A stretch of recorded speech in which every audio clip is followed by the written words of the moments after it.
All right, what is going on, everyone? Back at you guys with another video. Make sure to keep liking and subscribing to our videos if you're enjoying the content we're doing at About Teams, and following us on Twitter, where we post daily updates, or known as X now, at About Teams NFL. But yeah, today's agenda we're just going to recap last night's game, which was a very unexpected, weird game, give our game picks, and also our college football playoff predictions. That's coming up in like a week and a half or so. But yeah, Colin, I don't know if you want to start or me, but I mean, when I was getting out of work, I turned on the score and saw 21-0 right off the bat. And I was like, okay. And that just kind of kept going and going. The Raiders just didn't stop. And it was definitely an interesting game. Yeah, very weird. I mean, it looks like Justin Herbert was not to blame on this offense after all. It was kind A of really weird showing of a team that on paper is way better than the Raiders, you know? Yeah, I wasn't really sure who to pick, obviously, because Herbert is out for the year now, and Keenan Allen at least missed the game. I'm not sure how long he's out for. And for the Raiders, I mean, to go from getting shut out against the Vikings and then 4 days later coming back to score 63 points. They had Jacoby Myers throwing a couple passes and getting a touchdown.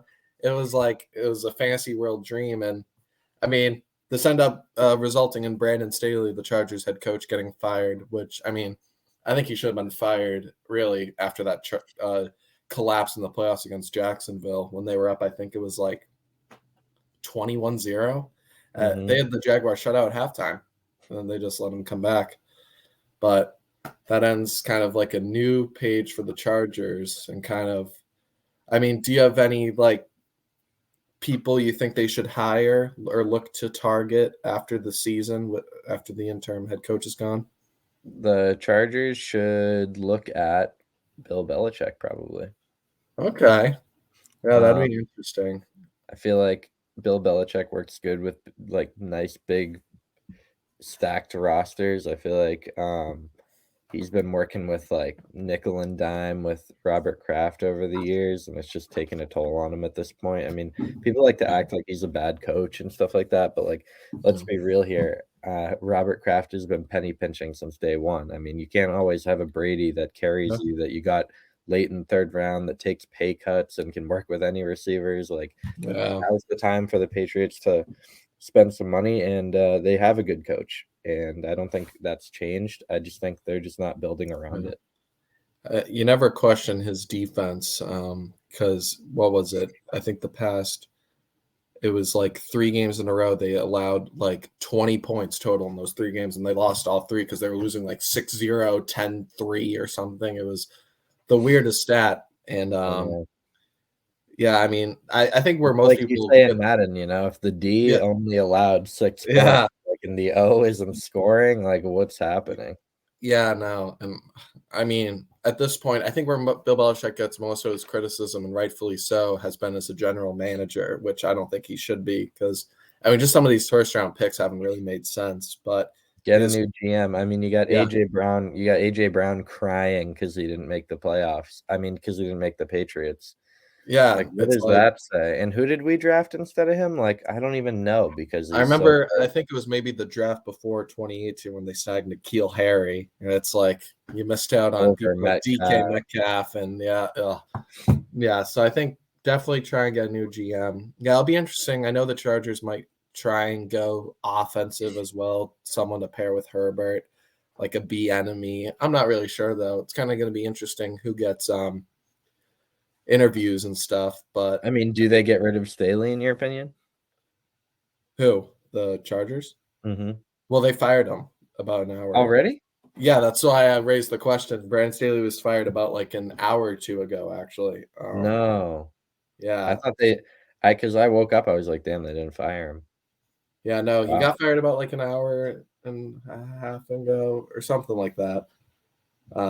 So I don't know who the interim head coach is off the top of my head, but damn, it'll be interesting. Yeah, I mean, when you get embarrassed like that this late in the season and your team aren't going to the playoffs, I mean, it is really late though, and the Chargers aren't going to make any sort of playoff push. But Their season's over for sure. They're not even going to make playoffs.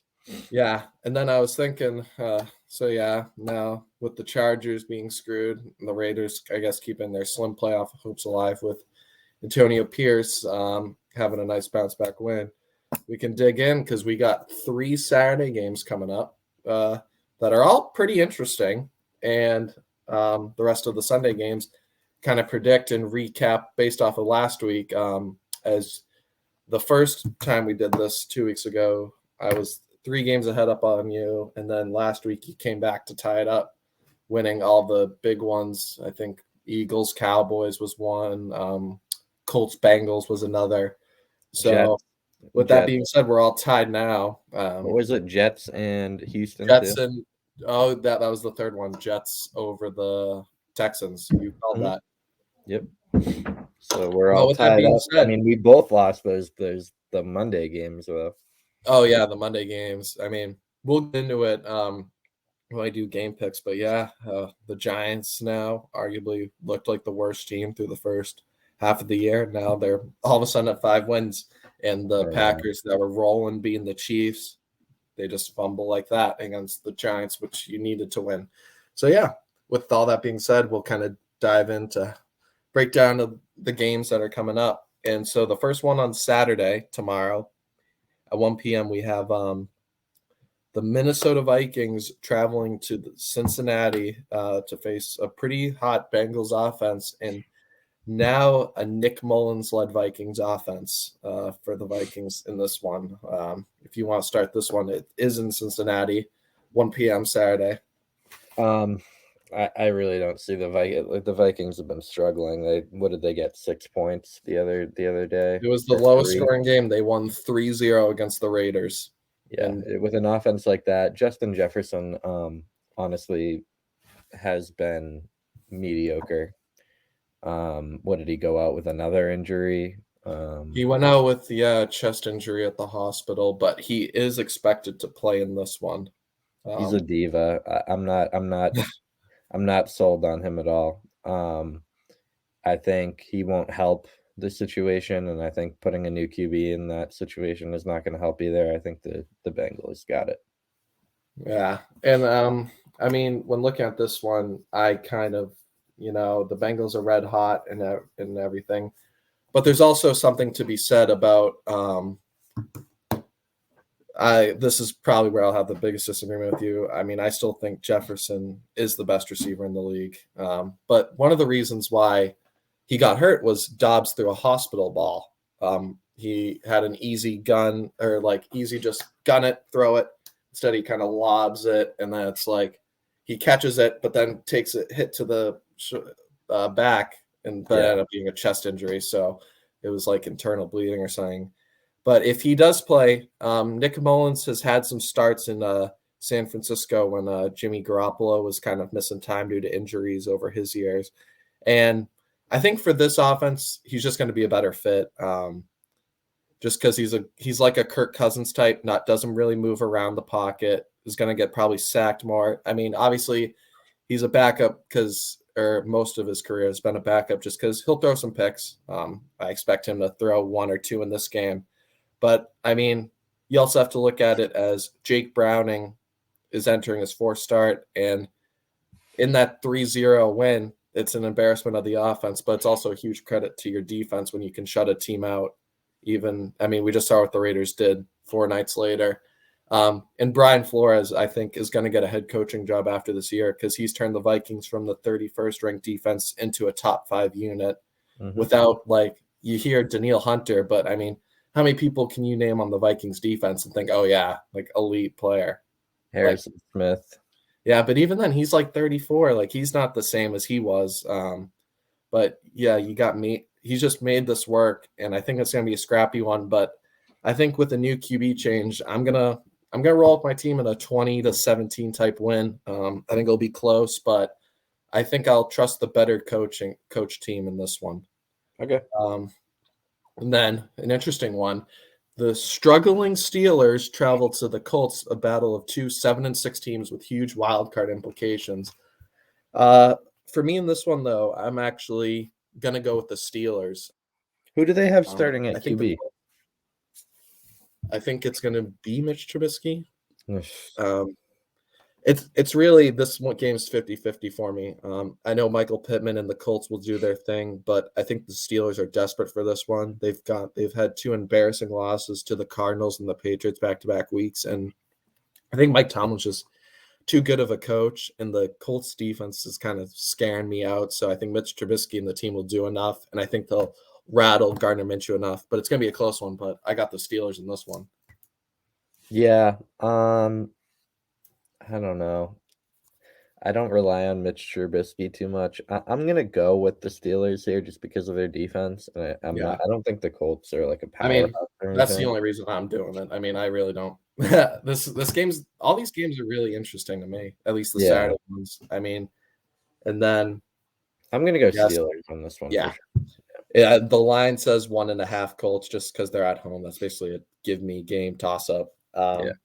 It'll be a good game to watch though, I think. Yeah. And then the Saturday night game, the Denver Broncos 7-6. They had a nice win, bounce back win last week. Traveled to Detroit to play a Lions team that lost me my bet in parlay by losing to the Chicago Bears by, I think it was 15 points. If you want to start this one, this game's also kind of 50-50 to me.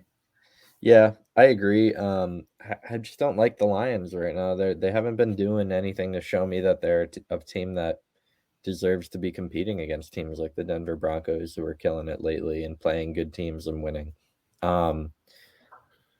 If you were to tell me this at the beginning of the season, I would pick Lions all day, but I'm gonna go with Denver here. I just think they're the better team. They're on a better roll. They got a better scheme going. And the Lions need to figure it out, and I don't think they'll figure it out this game.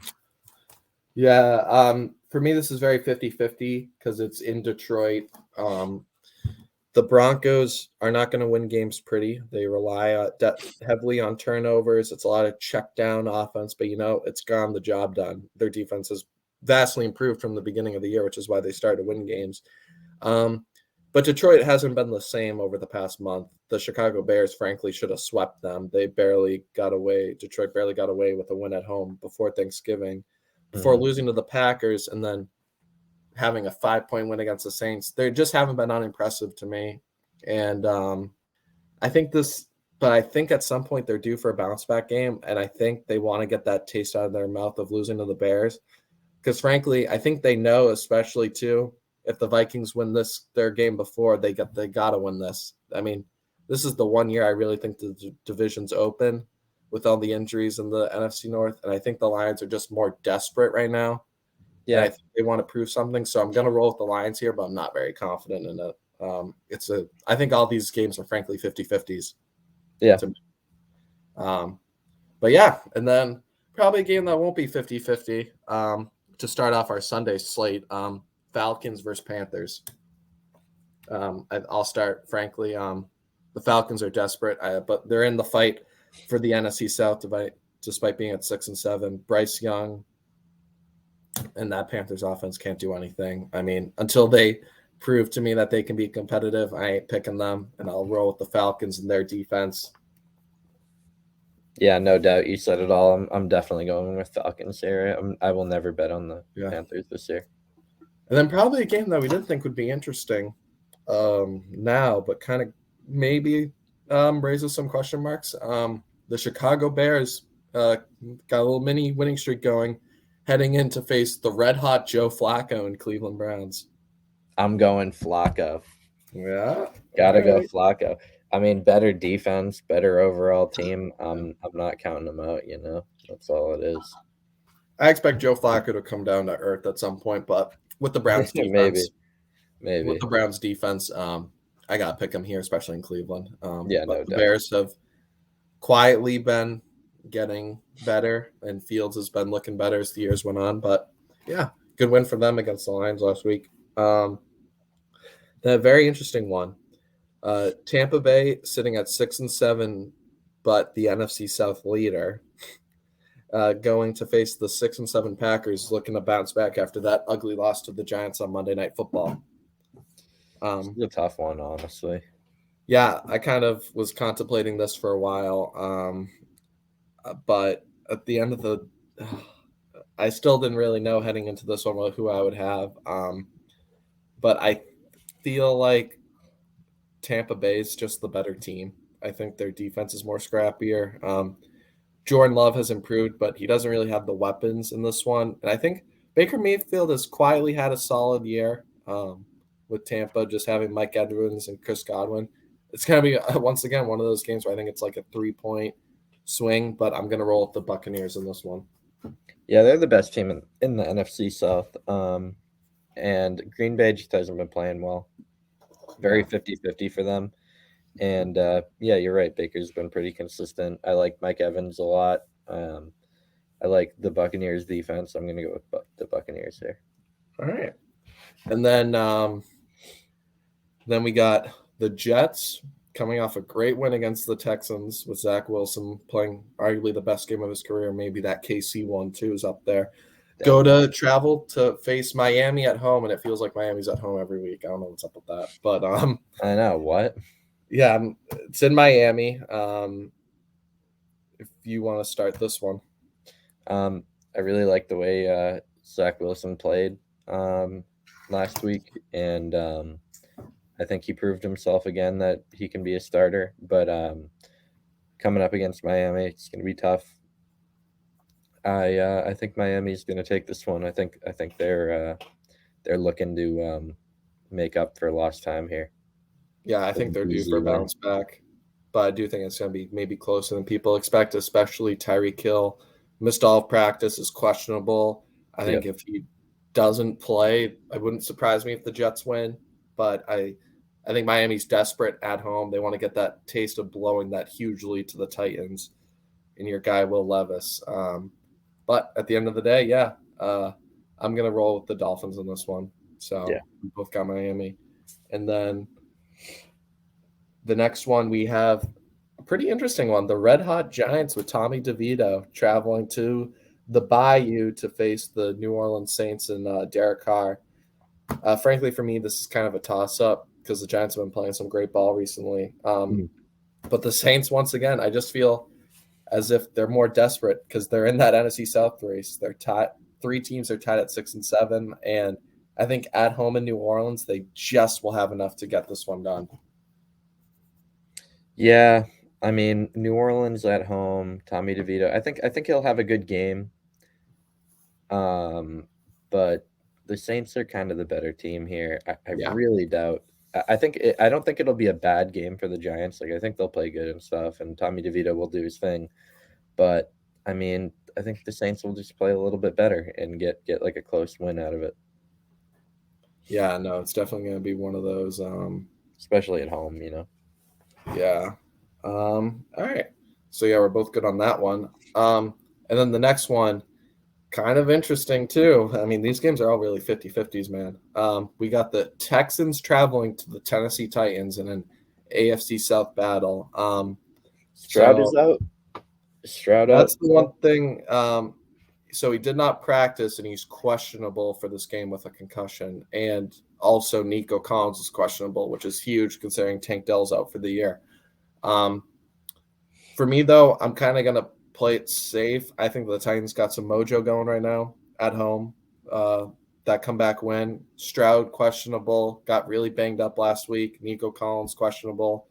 I think the Titans are the better team, but I think Tennessee honestly just got that swagger going right now.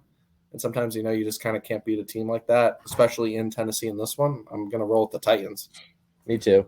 I like the way Derrick Henry played in the red zone. I think he's still showing that he's a red zone threat. Will Levis played like a beast. D-Hop played like a beast. It's a scary offense to go up against as the Texans defense. So I'm going to go with Titans as well. Sweet. So yeah, we've been pretty much on schedule besides the Saturday games, Vikings, Bengals, and Broncos, Lions right now. But we'll see how the rest goes. This one, though, I don't think will be a question. We have the Chiefs, who are on a little bit of a slump, traveling to the Patriots to face the New England Bailey Zappi-led Patriots. I think the Chiefs will bounce back in this one, in my opinion. Probably. I mean, I'd love to see a little Patrick Mahomes crybaby upset again. Yeah. Um, We can talk about that actually. yeah, I I don't know how you feel, but the biggest problem I have with that is when you're that upset and you go to complain to Josh Allen. I mean, who disrespectful. you've gone to battle with Disrespectful. in the AFC Championship, that divisional round game. Like they've been through battles year after year, great games, and to not even like give them like like a congrats or like great game. You're like, oh, it's all the refs, man. When I mean, arguably the refs have helped you, Patrick, out the most over the I've time. said that. I said this in one of our last podcasts. I said the Chiefs are a bailout team. They get bailed out by referees all the time. And when it doesn't work in Patrick Mahomes' favor for once, he's throwing a tantrum on the field. It just makes him look like a terrible person and a terrible Yeah. player. You And know? I mean, the And thing and is let's be real. Kadarius Toney was yeah, very much offsides. I yeah, mean, whether or not they were calling it, people were an argument I saw was that um they were that he was offsides a lot like before that, and they weren't calling it. They weren't calling it until it was an important play. But like if you're offsides, it doesn't matter. Like you're offsides, yeah, you like how many times have I watched the Bills eat a stupid loss over yeah. I mean, the some Bills. dumb calls? You know what I mean? Like I feel like Josh Allen eats that kind of loss all the time, and he can't even get the respect back out of Yeah, Patrick Mahomes after that. It's just crazy. yeah. No, it's been. I mean, it's stupid because why are you complaining to Josh Allen? Like, one, he doesn't even control the game, and two, your guy lined up offsides. Like, it's the call. It's the I right know. call. Like I know you're Kadarius mad. Toney has cost them game after game Yeah, he this cost him season. week Like one, and that should have been a sign. But he's the clearly just a Chiefs. stupid player. Like he doesn't play smart at all. This And should be a yeah, sign for the Chiefs to he go get a he receiver. the video shows him checking with the ref, but he doesn't talk to the ref. He just throws a thumb up He at is. the ref. He assumes he's not looking Yeah, he at the just ref. assumes he's like, I'm good. He's Like, like, and the I'm ref's good. like, no, like you're not good. Like you're supposed to wait for the ref to tell you you're good.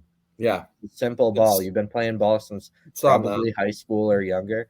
Kadarius Toney knows this. Like this is not like it's completely his fault. And the fact that the Chiefs and even Andy Reid are not blaming Kadarius Toney on that Yeah. is crazy to me.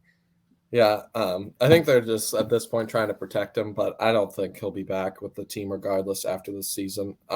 He's been kind of a mess ever since he's been drafted by the Giants. But regardless, I mean, I think we can kind of both agree here at least that the Chiefs will bounce back against the Patriots. I mean, they kind of have to if they have any hopes of going back to the Super Bowl.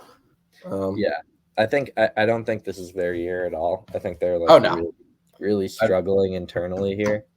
I agree with you. They don't have a lot of help either. I mean, when Patrick Mahomes is taking a giant contract and a giant salary out of his contract every year for them, like you expect your team to be stacked too. Like they can't afford it, man.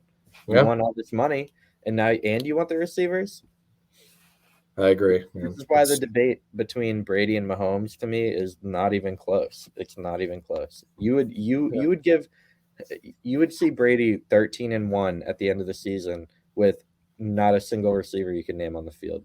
Not Yeah. even one. Brandon You would LaFell not. would be his number one. Yeah, like he'd have a number one that was absolute garbage. And Gronk would And always be injured. Yeah, I agree. All right, but you with wouldn't that hear being him said, complaining about silly losses too, which there were plenty. You wouldn't see him crying about it like that. That's crazy. yeah, that's true. Yeah. But with that being said, that is wraps up our 1 o'clock slate, and now we move into the 4:05, where I Wait, don't I think picked Chiefs, right? yeah. All right, yeah. And with that being said, I think this game we can kind of both fly by on with the 49ers traveling to Arizona. I mean, if you want to go crazy, but I'm rolling with If the you want best to team in the go NFL. crazy. I'm rolling with the best team in the NFL. I mean, maybe Kyle Murray can give you some fantasy points late with some garbage time touchdowns, If the but Niners don't win this game, that, I give up. yeah, I then give I up. have to question some things. And then the next game, 4:05, a little bit more interesting. The Commanders travel to the Rams. If you want to start this one off, Um, I like the way Sam Howell's been playing, and the Commanders have kind of shown that they're an okay team, but the Rams are probably the better team here. I like their defense better. I like their offense better. I think the Rams have it. I think the Rams are starting to click a little bit more, even with their loss recently. And they're also right in that thick of the wild card spot, and I think they want it. Aaron Donalds, Matthew Stafford kind of get one last run in at any hope of a Super Bowl again from a couple years ago. So I'll roll with the Rams, especially at home in this one. But yeah, like you said, Sam Howell's been pretty good as basically a rookie. I know it's his second year, but he only started one game last year at the end. And he's been putting up some numbers. But yeah, I think Rams won this one. And then maybe the game of the week, we have the Dallas Cowboys, 10-3, traveling to Buffalo to play the Bills, coming off a fresh win against Kansas City. And I guess for me, this is a tough one. I went against the Cowboys last week. They proved to me that they're now, I think, a top 2 to 3 team in the NFL. I think them and the Ravens are kind of 2 and 3. I think San Fran's still number 1, deservedly so, because they did beat the Cowboys. The Bills have been playing excellent too. I mean, both teams just came out beating basically the Super Bowl contender for each side. With that being said, though, I think Dallas, if this was at home, I'd pick the Cowboys, but I think this is kind of a game where Dallas has been dominating teams, and I think they run into just a more desperate Buffalo team. I still think Dak will put up his numbers, but Buffalo is still right now, I saw the 10th seed in the AFC. They are desperate for wins right now with all the tiebreakers, and they need wins. And I don't think, if they beat the teams like the Broncos at the beginning of the year, they wouldn't, or the Jets with Zach Wilson, they wouldn't have to do this. But I think Buffalo is just more desperate, and I think they'll barely pull it out at home. I think it's going to be a great game, but I think Josh Allen and the Bills just do enough. It's nothing against the Cowboys. I just think the Bills are more desperate right now. Yeah, and I picked the Cowboys last week against the Eagles, but you got to remember that they're the Cowboys, so they get punched in the mouth in the beginning, and it's over. I feel like if Josh Allen comes out swinging, which he probably will because they're desperate for this win, they're in Buffalo. I just really think it might be a little bit more high scoring on the Buffalo side than the Dallas side. I think it'll be maybe a 2-score game at the end of the game. But I'm going with the Bills. I like the way Josh Allen's been playing. I mean, he's been killing it. And even if the Cowboys lose this one in my eyes, I think they're still a top 3 team. I think this is just kind of, you're running into a desperate team at home. But if the Cowboys win this, man, then I don't know. It's probably destined for them and the 49ers to meet up in the championship game. As long as they don't have to face each other due to seeding earlier. And then to end our Sunday night game, we got the Baltimore Ravens, best team in the AFC right now, traveling to Jacksonville. And as much as of a high I was high on Jacksonville when they were healthy with Trevor Lawrence and Christian Kirk. The defense the last few weeks has fallen apart out of nowhere, and devastating. Trevor Lawrence without Christian Kirk, because I think him and Calvin Ridley were such a good complement to each other. But when teams now can just lock in on Calvin Ridley, you're going to make people like Evan Ingram and Zay Jones try and beat you. And that's just not a recipe to win games. And with Christian Kirk out, I think for the year, basically, unless they made the Super Bowl now, which I don't think will happen anymore. We saw how ugly it is. Trevor Lawrence threw 3 picks last week against the Browns. I think the Ravens, best team in the AFC. I could see Jacksonville being a little bit more desperate and pull this out, but I think I'm going to trust the better team all year in the Ravens. Yeah, no doubt. I think Ravens are going to stomp them. I think it's over for the Jaguars in terms of competing with bigger teams like that. I think it's Ravens all day. I agree. And then to end with our Monday night game, we have the Philadelphia Eagles 10-3, but on a 2-game losing streak, going to Seattle to face a Seahawks team that was 6-3 at one point, now 6-7. If you want to start this one off. Yeah, I know I've been hating on the Eagles lately, and I really don't like the Eagles as a team in general. But they're probably going to bounce back here. I think they're the better team against Seattle. think Seattle has its flaws. You know, they're all right at competing with people in their Yeah. division and stuff like that, but I think the Eagles have this. Yeah, no, I agree. Seattle has fallen apart. Mainly, they've had a tough schedule, but they've shown that they're not in a tier with competing with good teams. And Philly's a good team. They're not a great team like people thought they were maybe when they were 10-1 or living, because this is not the same Eagles team as last year when they were blowing opponents out. Yeah.